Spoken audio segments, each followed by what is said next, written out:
Here's how I would learn VFX if I started today. Now, I started my career 17 years ago, and since then I've worked my way up from junior artist to supervisor, working on projects like Wicked, Game of Thrones, the Lego Movie, and even Star Wars projects like Ahsoka and Skeleton Crew.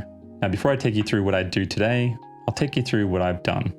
My journey started in 2006 when I completed a diploma of screen and animation, and that's where I was introduced to 3D Studio Max 7. And once I completed that, I spent all my free time teaching myself new techniques and tools, and ultimately built up a portfolio of work that I could use to then apply to studios. Now, I started super broad, more of like a generalist, kind of dabbling in everything, and I gradually transitioned and focused on effects. So once I had my first reel, I applied to every studio I could think of and every studio I could find. And eventually I landed a job creating real-time effects for the open world game based on The Dark Knight. It was a super exciting game and I was obviously very excited to work on it. Eventually this game got cancelled and I moved on to another studio. Now, during this time, my passion was still to move into feature film VFX. So I decided to quit my job and I created a whole new reel from scratch. Took me 6 months, and I then pitched that at every film studio I could find, and I transitioned into my first film in 2011 on Ghost Rider 2 Spirit of Vengeance. And since then I've worked at various studios both in Australia and overseas, and if there's one thing I've learned early on, it's that you need to specialize to truly succeed.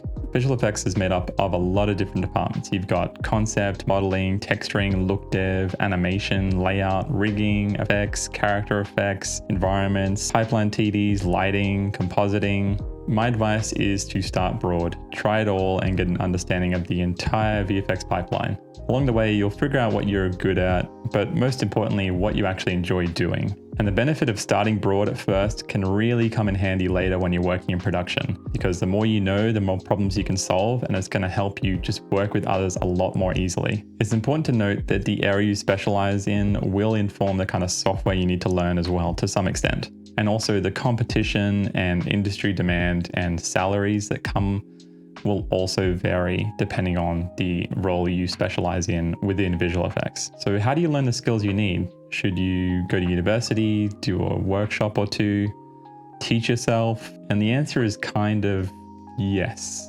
You kind of have to find what works for you and what you prefer and how you like to learn. But you should know that no degree or workshop is going to guarantee you a job in the industry. For me, I did a 1-year diploma, which sent me down a path of teaching myself. But if I was starting today, I don't know if I'd go to university. Whichever route you choose to take, you still will be self-taught to some extent. You can take hundreds of courses, but ultimately you're only going to learn from doing the work, the 10,000 hours. And your work will suck to begin with, but it's all part of the process. And when it comes to teaching yourself, here's what I recommend. Try something, run into a problem, and then go looking for the solution. Your brain is going to be primed to learn the lessons when you're actively seeking the answers. And if you do this and repeat it over and over, you can learn so much by just running into roadblocks or failing and then finding the solution and moving on. If you do courses or some kind of educational degree and you don't then apply what you've learned to your own problems, it's going to be really hard for you to progress and build up your own knowledge. So aim to fail fast and fail as often as you can. It's honestly the only way to truly learn. Okay, so you picked an area to focus on, and maybe you've taken a few courses on the software. Now it's time to build up your craft as an artist. Now, if you want to be a great artist of any kind, I think you have to do 2 basic things: consume a lot of art and create a lot of art. And honestly, just study the world around you. So if you're an animator, you're obviously going to have to learn Maya or whatever software you're going to be animating in, but the actual craft that you're going to be learning is things like body mechanics and acting and anatomy and how a body moves or how an animal moves. That's what you need to start building up depending on which specialization you have. And as an artist working in film, I highly recommend you get a solid foundation in filmmaking principles. So even just basic cinematography, filmmaking terminology, animation, this is all really going to help you. You ultimately want to build up a library of taste and really help shape the lens that you see the world through. Ultimately, our job is to emulate everything that we see and make it feel like it's actually being filmed on set. So everything we are trying to do is individual to the craft that we're doing, but it's still done through the lens of a camera in the end. And a big thing that helped me was picking up a camera. A DSLR with a few lenses can go a long way to teaching yourself about a lot of core principles when it comes to photorealism and photography. This really helped me gain an understanding of things like composition, exposure, lighting, lenses, f-stops. I can't express how helpful this can really be, regardless of what you do in the industry. So pick up a camera. So by now you picked a discipline and you're actively creating a lot of art and also focusing on the technical aspects of the process. And you'll probably have a pretty good idea if you're more kind of on the creative side or if you're more on the technical side. And I find people in computer graphics and visual effects tend to come from one of two backgrounds. Either they're more technical and they want to use technology to create art, or on the flip side, they're more from a traditional art background and they enjoy painting and more traditional art practices. And they want to use technology to harness creativity and create art. My advice is to find where you sit and leverage it as much as you can, but also focus on your weaker aspects. So if you're more creative, try to highlight that in your work and leverage it in a way that makes it a plus and not a negative. Try to find ways to display that you solved a problem in a creative way, or that you have a really good eye for detail. At the same time, you want to be building up your technical skills as well, so that you're balancing out your skill stack. Ultimately, you want to be well balanced so that you can use your technical skills to implement your creative ideas. Now we can keep going down this path, and this can be a hobby as well. But if we want to make a living from this, then we need to focus everything we've learned into something that demonstrates our abilities. And we do that with a demo reel.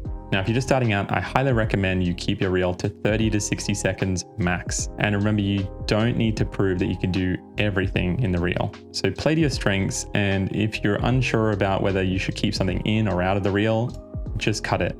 It's far better to have a shorter reel of high quality work than a longer reel with maybe one or two things that are gonna be a bit questionable. The primary objective of the reel is to get the interview, or ideally lots of interviews. So I highly recommend you research reels, not just for inspiration, but also to get an understanding of the kind of reels and quality they're actually getting people hired.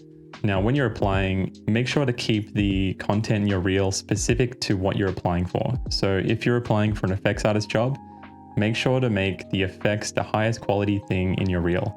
It's okay to have things like lighting and modeling and other things in there that are gonna help create a scene or something that's going to help elevate your work, but it won't matter if the effects isn't the highest quality thing in the reel. It's also important to tailor your work to the company and the type of work they do. So if you're applying for a job at, say, Pixar or DreamWorks, you probably want to show that you can do things that are a bit more kind of creative, or at least that you have an understanding of what's involved with the work they do. On the flip side, if you're applying to a company like Framestore or Weta, you'll probably want to make sure your reel is showing you can achieve very photorealistic work and that you understand how that work sits in with a live action setting. So factor this into your approach when you're making your reel. Once you've got a reel you're proud of, it's time to start applying. And of course, you'll probably be sending it to your dream studios and your dream jobs. But honestly, my biggest advice is to consider any role that's going to get you a foot in the door. Whether it's a runner, reception, making coffee, coordination, anything. Just getting a foot in the door is often the hardest step. It's also important to consider the pros and cons of smaller versus bigger size studios. So in a small size studio, you're going to get the advantage of maybe being more exposed to a lot more problem solving, and often you might get given a lot more responsibility than you would say at a bigger studio. And this can be great for learning. Often when you're starting out, you're going to be exposed to a lot of different things very early on. But it can be a bit of a double-edged sword where you may be juggling too much and you may have more responsibility than you can handle at that time of your career. But for a short period, I actually highly recommend it, as you'll just learn so much so soon. With big studios, you'll have access to all of the resources that come with them. So you might have access to a talent manager or an artist manager that's going to help you map out your career goals. I work with plenty of people in key leadership roles at some of the biggest studios in the world that honestly started their careers making coffees. So just get your foot in the door, whatever it is. Now, once you send your reel out, you'll hopefully get a request for an interview or multiple interviews. And I could do a whole video on just interviews, but for now, I'll just say research, research, research. Know the company you're applying to and the kind of work they do, and tailor it to them. Make sure to be yourself and relax, but also to take it seriously.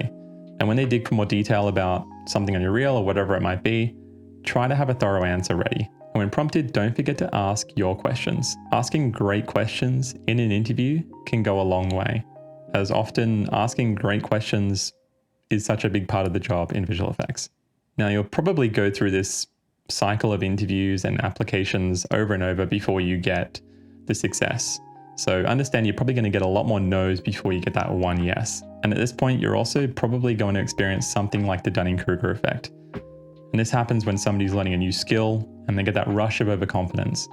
And as you progress and you learn more, you start to realize how much you actually still have to learn. And you lose confidence. And this happens to everybody at some point, and it may even happen over and over times in your career. But just try to see it as a sign of progress on your journey, and you'll honestly never stop learning, so you kind of have to get used to it. Visual effects is a tough industry to work in, with long hours and challenging deadlines. So it's really important to love what you do and work with other people that share that same passion. I will say that seeing it all come together and solving problems and working with filmmakers, creating worlds and experiences and memories that millions of people go on to enjoy has been an absolutely amazing experience for me. And honestly, why I've been doing it as long as I have. And I know what you're thinking, but Alex, isn't AI going to replace everything and everyone? Honestly, no one knows how it's going to play out.